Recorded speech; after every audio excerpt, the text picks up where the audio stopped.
What's up, 80s movies fans? This is your old pal Chuck, and we are taking a look at G.I. Joe's favorite fudgy candy bar pitchman in his pursuit of Cobra form. This is Quick Kick, and much like quite a few of the other figures in the Pursuit of Cobra line, Quick Kick is a layered homage of 80s goodness because he is not only an update of the classic Joe character Quick Kick, he is also an homage to the Karate Kid films with his uniform, which features the yellow and black design of the villains in the film Cobra Kai. Now, if you know about that, you also know that that was an homage to someone else, which we will get to at a later point in this review. But starting us off, Quick Kick here is designed more in a what I would consider effective costume, meaning shoes on the feet and more of the karate type ninja weapons. First, he comes with this great pair of nunchucks, which I think were repaints of the nunchucks that came in the 25th anniversary set when we got that update to Quick Kick, which I'll just put aside here. But he also comes with this great sword, and that's one of the things I really dug about the Pursuit of Cobra line, is how the swords were just wonderful, and for the most part, really were held beautifully in the hand. Unfortunately, Quick Kick's hands are a little loose, and I think that has to do with the fact that in package, the nunchucks come stored in the hand. But it does have this great sheath here on the back, which the sword can store in, and it pegs in or out, so you can remove it. Really nice design. It's a shame, even with Retaliation, which was a ninja-focused line, I didn't think the swords were as up to the quality as they were in previous years. Now, we'll get to, there's some more accessories which we'll get to a little later on, but like I said, basically Quick Kick's outfit, which we're going to bring him in a little here and clean up the focus, is the Cobra Kai uniform. There's a little punch logo there. He does have this nice red sash around his waist. Now, this vest is soft rubber, but it does affect articulation to some extent. You do have that waist movement, slight wiggle, but moving along, starting at the head, you do have a little side-to-side movement, and you can do a little wiggle there. The head's mold might be familiar to some people.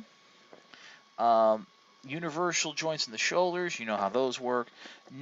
Almost 90-degree bend at the elbow. The elbow is slightly limited due to the molding of the muscle. The wrists have more of like a half forearm swivel. They swivel where that tape is, and you do have an angled forward type of grip, which just might actually make holding the sword a little better, although it does end up being a little looser in that hand. Now, I know there's various tricks to tighten up a hand. I really don't do those. This hand has the same kind of swivel, but is a bit more straight. You do have the ball-jointed hips, double-jointed knees, rotation at the foot, and a forward to back ankle pivot. If there's one figure I would like to see get redone with the new wrist and ankle articulation, it is this figure. Give us a classic Quick Kick with that new articulation, but definitely give us this version of Quick Kick with that newer articulation, because I just really think this figure is cool. Now, we looked at Quick Kick's main accessories, but he does come with about 3 others that are just as equally important. First, you have these great mixed martial arts fighting gloves that just clip on over his hands, which I'll show you in a moment. And this suppressed machine gun with a silencer. I think this is a MAC-10. That's nice. I always like this mold, and I think I prefer it over the oversized, cumbersome Uzi. I actually kind of wish it got used more in modern lines and what have you. But yeah, I went ahead and took off Quick Kick's vest. Why don't we take a look at those punch gloves right now? Okay, like I said, the punch gloves fit right on over the hands, but that's not why we're here. We're here because if you haven't figured it out yet, Quick Kick is basically an homage to Bruce Lee. In The Karate Kid, the Cobra Kai outfits were actually a color inversion of his classic jumpsuit. And by removing the vest, and I am trying to bring this in as good as I can see right here the scars on his chest from the final fight in Enter the Dragon, where he gets slashed. I forgot the villain's name, but those are there, and this is actually really cool that they're there. I just wish they could come out more. There was really not a lot of detailing on it. I think, yeah, they're coming up now. But yeah, this is a Bruce Lee figure, a Bruce Lee G.I. Joe, and that's just awesome. Much like Spirit, Quick Kick was a Toys R Us exclusive, and this was at the beginning of the Pursuit of Cobra line, which means this figure might be a little difficult to find now.